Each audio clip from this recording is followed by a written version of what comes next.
application of differentiation. Okay, the first subtopic, 10.1, extremum problems. So the learning outcomes of today's lecture, students should be able to find critical points relative finding extremum using the first derivative test, finding extremum using the second derivative test. So you can read through yourself the introduction. So let's look at the critical points. Critical points in the form of x, fx. Okay, it is in the domain of the function. Okay, and either f prime x 0 or f prime x does not exist. So please make sure you know what do we mean by critical number. Number referring to values of x, and critical value, value referring to value of the fx.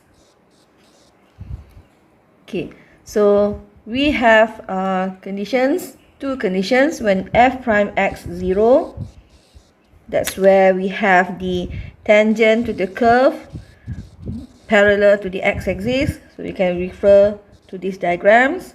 And also we have the f prime x does not exist.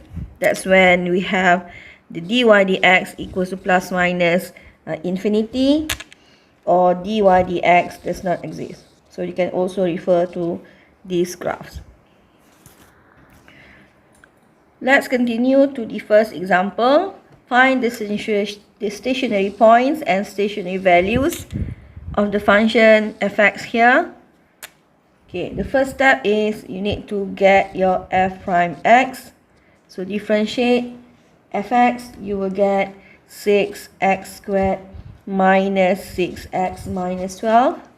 Okay, for stationary points, f prime x equal to 0. So we will have 6x squared minus 6x minus 12 equal to 0. Factorize 6. So x squared minus x minus 2. Factorize further. X minus 2, x plus 1. So we have x equal to 2. Or x equal to negative 1. So when x equal to 2, so get the value of your fx. So substitute 2 cubed minus 3, 2 squared minus 12 times 2 plus 7. So you will get the value to be negative 13. When x equal to negative 1, fx will be 2 negative 1 cubed minus 3 times negative 1 squared minus 12 times negative 1 plus 7, and you will get the value to be 14. Hence, stationary points are 2 negative 13 and negative 1 14. Stationary values are negative 13 and 14. Let's move on to the second example. So we need to find the f prime x. So f prime x equal to, so we need to use the quotient rule. So this is in the form of fraction. So we need to use quotient rule. So list out your u. Your u will be 9x squared minus 36. So u prime will be 18x. So v will be x squared minus 9. So v prime 2x. Okay, start off with v. So x squared minus 9. U prime 18x minus u 9x squared minus 36, and then v prime 2x over x squared minus 9 squared. So simplify, we will get it to be negative 90x over x squared minus 9 squared. So for critical numbers, So we have f prime x equal to 0 or f prime x does not exist.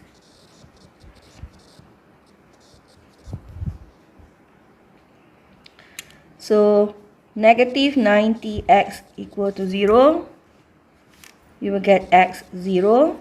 So when f prime x does not exist, that's when the x squared minus 9, 0. So factorize.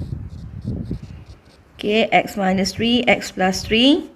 So x 3 or x negative 3. So hence, critical numbers are 0, 3, negative 3. Right. So for critical points, we only have critical points when the f prime x 0. Okay, so we need to get the corresponding value of the fx. So when x 0, f x will be, so substitute 90 squared minus 36 over 0 squared minus 9. So we have 4. So hence the critical point is 0, 4.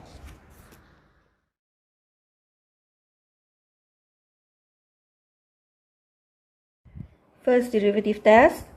So let C be the critical number.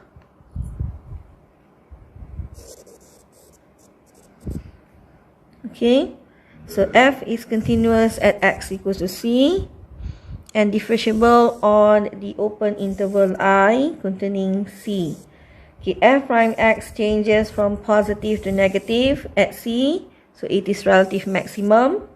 If f prime x changes from negative to positive, it's relative minimum. If f prime x does not change sign, so it has no relative extremum. So you can refer to the graph here. So this is maximum, this is minimum. So here no relative extremum because it doesn't change sign. So this is positive, positive. So this is negative, negative. So the first two, this is positive, negative. This is negative, positive.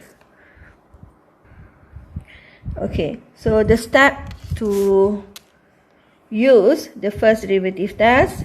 So find the derivative of fx. So f prime x, get it? Determine all the critical numbers. That's when the f prime x equal to 0. So you get values of your x. Then you need to determine where the fx increase or decrease. Meaning, so increase when the f prime x the value is positive, decrease when the f prime x the value is negative. Then you look at the relative extremum based on the changes of the sign. So if you have positive to negative, so meaning positive, negative, so you have maximum. So if you have negative to positive, so that will be minimum point.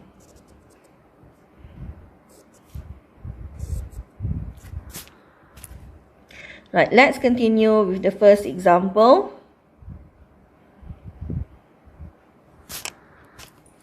Okay, y equal to 3x power 4 minus 4x cubed. So find your dy dx. So 12x cubed minus 12x squared. For relative maximum and minimum, dy dx equal to 0. So 12x cubed minus 12x squared equal to 0. Factorize 12x squared. So x minus 1. So we have x 0 or x equal to 1. So next, draw a table.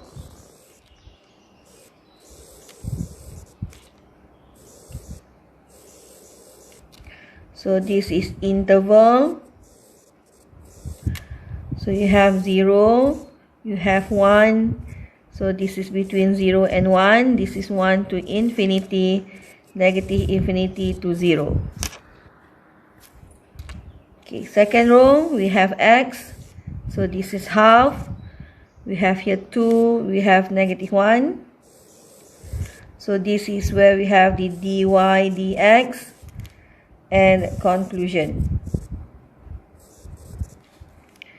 So substitute into your dy dx, we have negative value here, also negative and positive. So this is, the gradient is negative, this is also negative and positive. So at x is 0, there is no relative extremum at x0.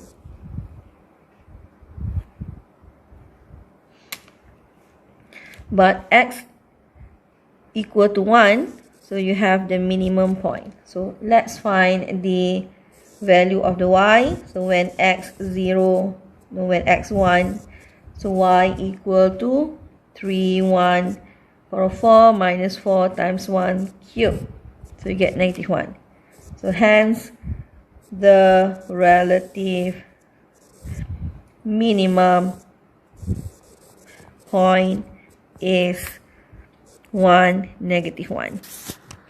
Let's look at the second example for the first derivative test. So if you look here, this is in product form.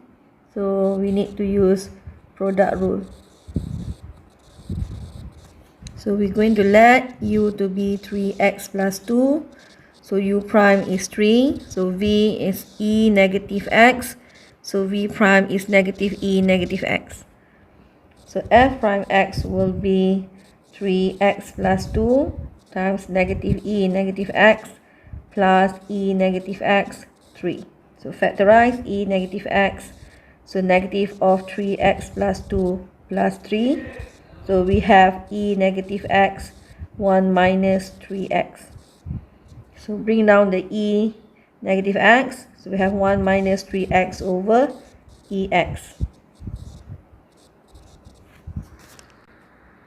So for relative extremum, f prime x equal to 0. So 1 minus 3x equal to 0, x equals to 1 over 3. So for the denominator, so ex always greater than 0. So hence, f prime x always exists for all x. So we only need to draw the table, to use the table for x 1 over 3. There's only one value. So this is 1 over 3 infinity, negative infinity to 1 over 3. So choose a value of your x. So 1, negative 1. So here will be f prime x and conclusion. So you will get here to be positive, negative. So the gradient positive, gradient negative, slanting to the right, slanting to the left. So we have a maximum point here. So we need to get the corresponding value of your fx. So when x equal to 1 over 3, so what is your fx? So f of 1 over 3, so substitute. So we will get 3 times 1 over 3 plus 2 e negative of 1 over 3. So 2.15 to 3 significant figures. Hence, 1 over 3, 2.15 is a relative maximum point. Let's look at second derivative test. So suppose that f double prime x is continuous on the interval AB and f prime c equal to 0. For critical number c in between a and b, so c in between a and b. If f double prime c less than 0, then f is a relative minimum at x equal to c. If f double prime c greater than 0 and f is relative minimum at x equal to c, if f double prime c equal to 0, then the test fails. It is inconclusive, so you have to use the first derivative test again. Let's look at the first example for the second derivative test. So we need to find the f prime x first. So that will be 4x cubed minus 12x squared.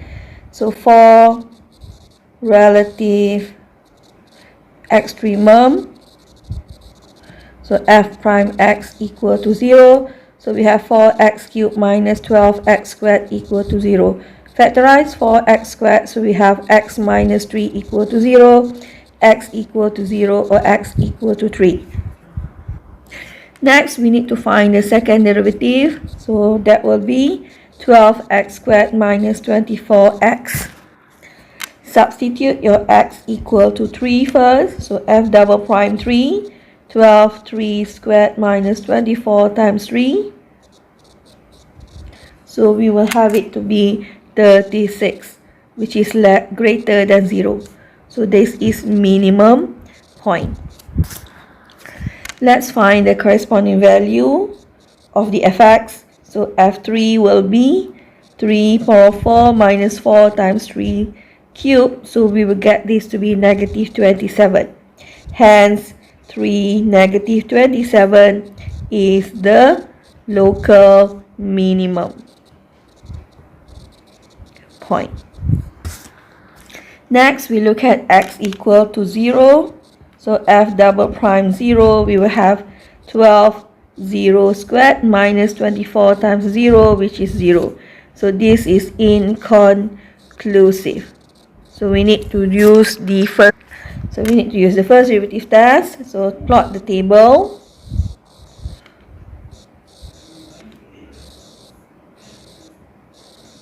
So this is 0. So this is the interval. So this negative infinity to 0, so 0 to 3. So choose a value. Choose a value of x. This is negative 1, 1. So this is f prime x and conclusion. So substitute into the f prime x. So here we get negative, here also negative. So this is slanting to the left, slanting to the left.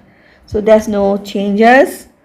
Since there is no changes of sign for f prime x, hence there is no local extremum at x equal to 0. Let's look at the second question on the second derivative test. So we need to get the dy dx first. That will be 2 cos x minus 2 sine of 2x. So for relative extremum, so dy dx equal to 0. So we have 2 cos x minus 2 sine 2x equal to 0. Substitute sine 2x will be with 2 sine x cos x. Then factorize 2 cos x. So we have 1 minus 2 sine x equal to 0. We have cos x equal to 0, or 1 minus 2 sine x 0. So sine x here you have half. So we are given the x to be in between 0 and pi over 2. So x equal to pi over 2 here, and x equal to pi over 6. Let's get the second order derivative. So d squared y over dx squared. So we will have negative 2 sine x minus 4 cos of 2x. So substitute when x equal to pi over 2, so d squared y over dx squared. So that will be negative 2 sine of pi over 2 minus 4 cos of 2 times pi over 2. So we end up with 2, which is greater than 0. So this is minimum point. So value for y, so y equal to, substitute into the y, so we have 2 sine pi over 2 plus cos 2 times pi over 2, that will be 1. So hence meaning pi over 2 and 1 is the relative minimum. So when x equal to pi over 6, d squared y over dx squared, so that will be negative 2 sine of pi over 6 minus 4 cos 2 times pi over 6. So we have this to be negative 3, which is less than 0. So automatically we know that this is the maximum point.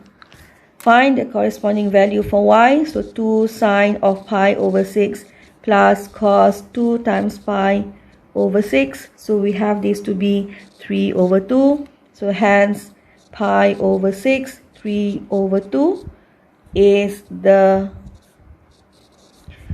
relative maximum.